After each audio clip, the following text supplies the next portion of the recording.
So we're sitting here in Zion National Park. All around us, Zion was established first as a national monument in 1909, so it's more than 100 years old. It became a national park in 1919. The big reason it was set aside was to protect the scenery around us, these giant cliffs, this canyon carved by the Virgin River, to protect the geology that has shaped this place and continues to do so, as well as the variety of life found within this area and a good variety of cultural resources as well. One of the things that's very unique about Zion, I guess, or significant about it, is the wide range of elevations in the park. We have everything from high peaks at almost 9,000 feet in elevation down to low, hot deserts below 4,000 feet elevation. So with that great range, we get a lot of different habitats that support a great variety of life. So there are lots of different things that visitors can get from coming to Zion National Park. Zion has a wide range of activities to offer, from easy walks on paved trails to beautiful views that are short and might take less than an hour, up to long, all-day strenuous hikes to the tops of peaks, or multi-day trips in the wilderness parts of the park, which is most of the park, about 85% of the park. I became a ranger by a somewhat circuitous route. It was on that first trip to Zion as a geology field camp student. We hiked one of the big trails, Angel's Landing, that goes up to a high peak.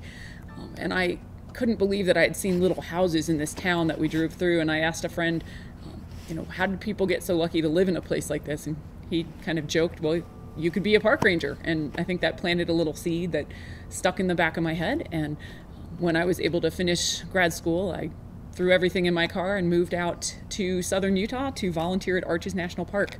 Started volunteering there for most of that year.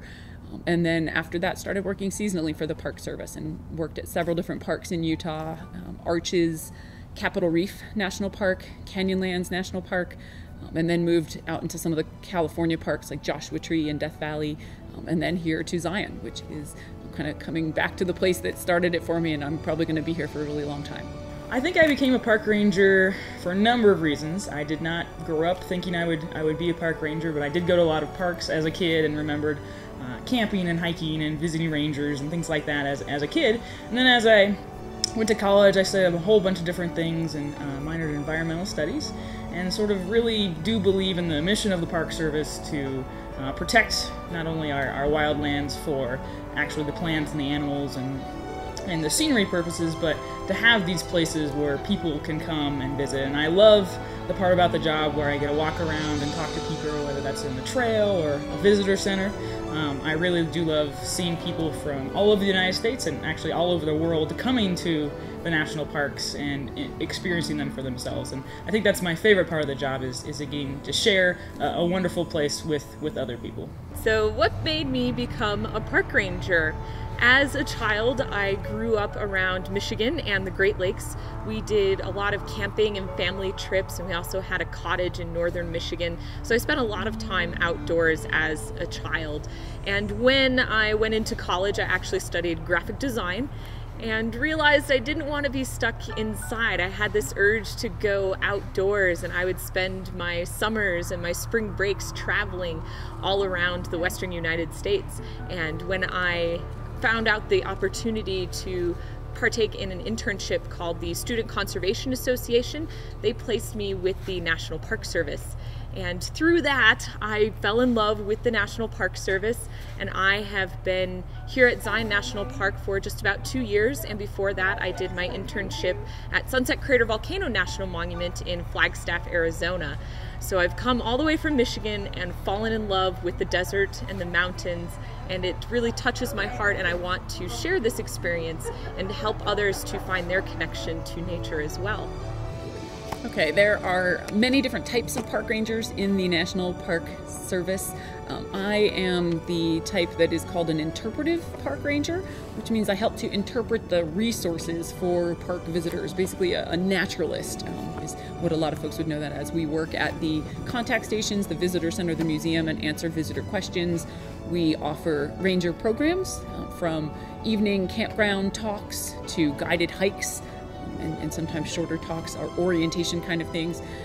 And then there are lots of other kinds of park rangers as well. There are the visitor and resource protection rangers who handle the entrance stations, collecting the fees to help the park run. It also includes, we've got all the infrastructural things. We've got a whole bunch of maintenance rangers throughout the park that handle all the roads, all the trails, as well as all the infrastructure in the park. So they are so essential to allowing any of us to come enjoy the parks. They keep the trails in good condition. They keep the buildings operating. So they're really an important insight, something people should know about being a park ranger.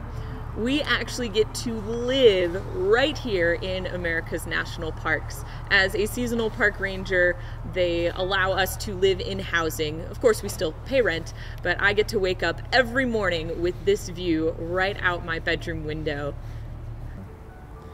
So I think national parks are a really important part of who we are as Americans, to be able to experience our natural heritage, to view these different places, because the United States is such a varied place, and of course we have these tall mountains, we have grasslands, we have deserts and lakes and rivers and all these cool places, and I think the national parks sort of are emblematic of seeing all these different diverse places that we have as Americans in our country that we're so lucky to have. And also, of course, there are so many awesome national parks that have a historical value, that show our heritage, that show very specific points in our history that really reflect the changes that we've come through as a country. So going to national parks, whether that's a small national historic site or a battlefield or a giant national park in the West to show the beauty of this country, I think is really important for people of all ages, for kids and from people around the world.